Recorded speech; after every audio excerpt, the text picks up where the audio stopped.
بسم الله ما شاء الله. هذا اللي كتشوف قدامك يا صديقي فهو دجاج الحريري بول دوسوا، كله كيفاش كيبغي يسميه.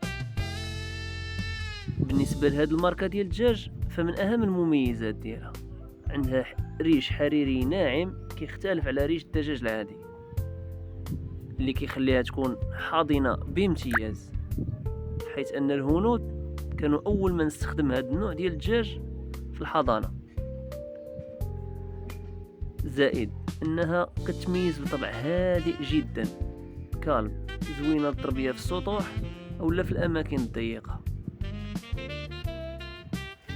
الشيء الجميل ديالها هو ان اللي شافها كتبهرو.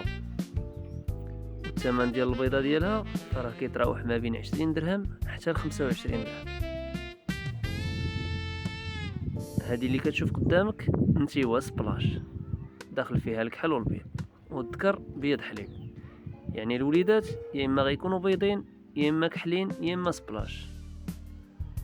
وفي خلقه شؤون، تيبقاو هادو غير تقديرات. مهم الا عجبتك هاد الزويجه ما تنساش تتصل بالنميره ولوكاليزاسيون كي ديما بوقناه دلسلا. وإلا عجبك الفيديو ما تنساش تخلي معك شي جيم وشي كومونتير نتفكروك بها.